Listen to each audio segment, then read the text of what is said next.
Hello learners, welcome to lifting laws. आज हम deal करेंगे एग्रीकल्चरल इनकम से। देखो, जो एग्रीकल्चरल इनकम है वो हमारी 2(1)(a) में है।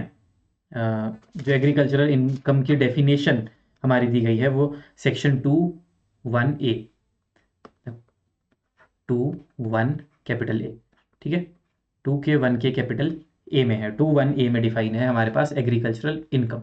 तो देखो, जो एग्रीकल्चरल इनकम है it is completely exempted from central income tax. क्यों? क्योंकि एंट्री 82 जो हमारी यूनियन लिस्ट है अंडर सेक्शन 10(1) अगर हम देखें ना टैक्स एक्ट के, तो वहाँ पर इसको कम्प्लीटली एग्जेम्प्ट किया गया है। तो जो पार्लियामेंट है उसके पास सिर्फ पावर है नॉन एग्रीकल्चरल इनकम के ऊपर ही टैक्स लॉज बनाने की। हाउएवर जो हमारे फाइनेंशियल रूल्स हैं it is aggregated with non agriculture income to determine the tax slab rate for individual, ठीक है। तो पार्शियल इंटीग्रेशन मेथड कहते हैं इसको, जहां पर इसको हम इंक्लूड भी कर देते हैं। तो अब आ जाते हैं हम सबसे पहले एग्रीकल्चर इनकम होती क्या है। तो देखो, जब हम सेक्शन पे आएंगे तो उसका क्लॉज ए क्या हमें कहता है, रेंट और revenue derive from agricultural land. मतलब कोई भी आपका एग्रीकल्चरल लैंड है उससे जो भी रेंट या रेवेन्यू मिल रहा है that is your agricultural income. तो अगर कोई फार्मर है उसको कुछ भी पैसे मिल रहे हैं फॉर एनी क्रॉप शेयर, मतलब रेवेन्यू यू रिसीव फ्रॉम, या फिर किसी टीनेंट से ले रहे हो एग्रीकल्चर प्रॉपर्टी पर जो है, तो जो पैसा आ रहा है दैट इज एग्रीकल्चरल इनकम। तो 3 एब्सोल्यूट रिक्वायरमेंट क्या है? देखो, income must be derived from land, it must B situated in India, and the land must be actively use for agricultural purposes. मतलब सबसे पहला एग्रीकल्चर लैंड होना चाहिए, वो इंडिया में होना चाहिए और उसको एग्रीकल्चरल पर्पसेस के लिए यूज कर रहे हैं हम, ठीक है। अब कुछ केस लॉज भी हैं। देखो, द डायरेक्ट सोर्स रूल आया था CIT versus Kamakhya Narayan Singh. The land must be immediate and effective source of the income and not a secondary और इनडायरेक्ट वन, ठीक है। तो जनरली इसमें क्या बोला, लैंड जो है फर्स्ट सोर्स ऑफ इनकम होना चाहिए आपका, तभी हम उसे इसमें मानेंगे। Interest on rent arrears, if a टीनेंट delays paying a rent, और फिर उसके साथ आपको इंटरेस्ट मिल रहा है। ध्यान से सुनो, अब ये लैंड है, इससे आप किसी एग्रीकल्चरल लैंड है, इससे आपको 100 रुपये आते थे, लेकिन आपका टीनेंट है वो देर कर देता है देने में, तो आप उससे 110 रुपये लेते हो, मतलब विद टैक्स। तो उसके ऊपर जो आप इंटरेस्ट ले रहे हो that is not your agricultural income. Company dividends, अब देखो एक और केस था, बच्चा F Gurdas versus CIT। If an investor receive dividend from a T company whose income is 100% agricultural, the dividend income in the hands of share holder is not agricultural income. क्यों? अब आपने किसी कोई एक इन्वेस्टर है वो रिसीव कर रहा है डिविडेंड एक टी कंपनी से, टी कंपनी की पूरी इनकम आ रही है एग्रीकल्चर प्रॉपर्टी, एग्रीकल्चर लैंड से, लेकिन जब शेयर होल्डर के पास वो गई है तो शेयर होल्डर थोड़ा नहीं वो एग्रीकल्चर के लिए यूज कर रहा था उस लैंड को, तो शेयर होल्डर के तो शेयर्स थे उसमें एक टी कंपनी में, तो जो शेयर होल्डर के पास पैसा आ रहा है that is not agricultural income. उसके बाद इसका क्लॉज बी देखते हैं, income derive from agriculture operation and marketing processes.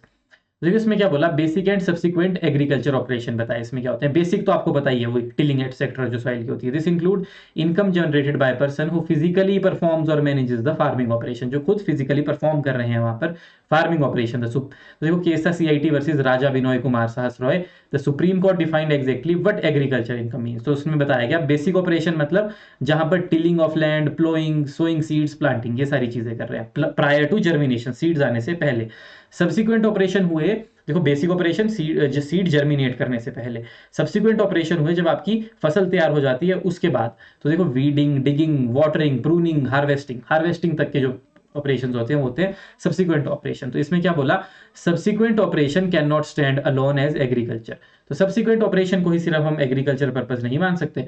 अगर फॉरेस्ट्रीज नेचुरली ग्रो कर रहे हैं और हम उसको उसका जो हार्वेस्ट निकाल रहे हैं, वाटर कर रहे हैं, निकाल रहे हैं कोई चीज़ें और उसको बेच रहे हैं, तो उसको थोड़ा नहीं हम एग्रीकल्चर इनकम में रखेंगे। हमें basic operation plus subsequent operation दोनों ऑपरेशन देखने हैं, अगर ये पूरा हो रहा है तभी हम उसे मानेंगे, ठीक है। सिर्फ सब्सिक्वेंट को अकेला नहीं रख सकते। अब आते हैं इसके सब क्लॉज 2 में। देखो, the performance of marketing process.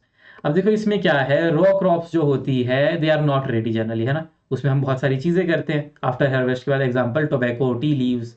तो बहुत सारी प्रोसेसेस के थ्रू वो होती है, ठीक है।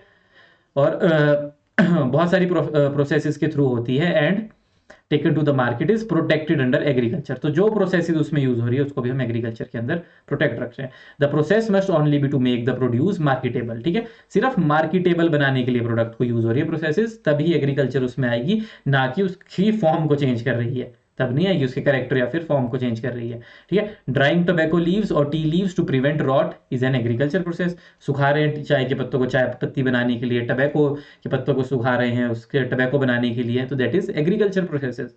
However crushing sugar cane to manufacturing gur, sugar cane को अगर सीधा बेचे तो दैट इज एग्रीकल्चर प्रोसेस में आएगा, लेकिन उसको अगर हम बना रहे हैं उससे गुड़, तो दैट इज नॉट, क्योंकि उसमें हम उसकी फॉर्म चेंज कर रहे हैं, करेक्टरिस्टिक्स चेंज कर रहे हैं, तो वो एग्रीकल्चर के अंदर प्रोटेक्टेड नहीं होगा। ठीक है, तो ये बेसिक सी चीज़ें जो आपको पता होनी चाहिए, तभी आप आंसर में लिख पाओगे ना कि एग्रीकल्चर इनकम में क्या आता है क्या नहीं आता है।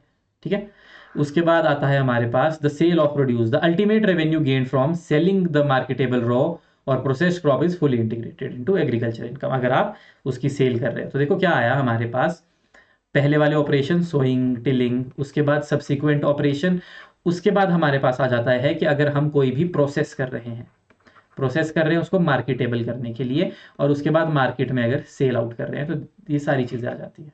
लेकिन अगर सिर्फ सब्सिक्वेंट प्रोसेसेस अकेली ही हैं तो वो नहीं आएंगी एग्रीकल्चर में, अगर पहले वाली प्रोसेस नहीं हुई। ठीक है, अब last income derived from a farm building, farm house आ जाता है जो आपका, income generated from letting out और using a building located on और near agriculture land like a farm house is treated as agriculture income. ठीक है, उसमें भी कुछ कंडीशंस है। क्या, the building must be on immediate vicinity, agriculture land के साथ ही होनी चाहिए, इमीडिएट विसिनिटी में। It must B occupied by the cultivator, तो कल्टीवेटर के पास हो या रेंट रिसीवर के पास हो, मतलब आपकी जमीन है, आप किसी और को रखा हुआ है, तो या आपकी पोजीशन में हो या जो कल्टीवेट कर रहा है उसके पोजीशन में हो।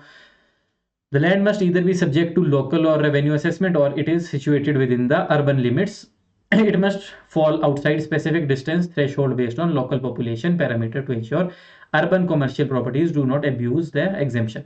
तो मतलब बस वही कि वो अर्बन कैरेक्टरिस्टिक्स की ना हो, थोड़ा दूर हो अर्बन एरिया से, तभी हम मानेंगे कि वो फार्म हाउस है आपका। ठीक है, तो इसमें हमने ये देख लिया कि क्या क्या आता है, एग्रीकल्चर इनकम क्या क्या होती है। ठीक है, अब अगर एग्जाम में लिखना है तो कैसे लिखना है, सबसे पहले आपने कॉन्स्टिट्यूशन की बात करनी है कि एग्जेम्पशन मिली है, एग्जेम्पशन मिली है इसको। ठीक है, सेक्शन 10(1)(a) ने एग्जेम्पशन दी है सेक्शन 2(1)(a) को।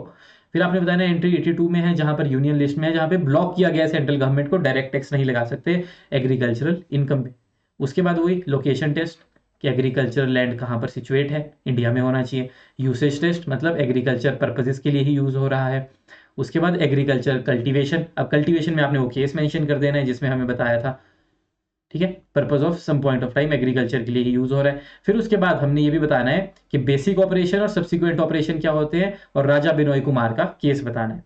फिर नॉन एग्रीकल्चर इनकम में क्या क्या आता है, स्पॉन्टेनियस फॉरेस्ट ग्रोथ, अगर कोई फॉरेस्ट में चीज़ें उग रही है।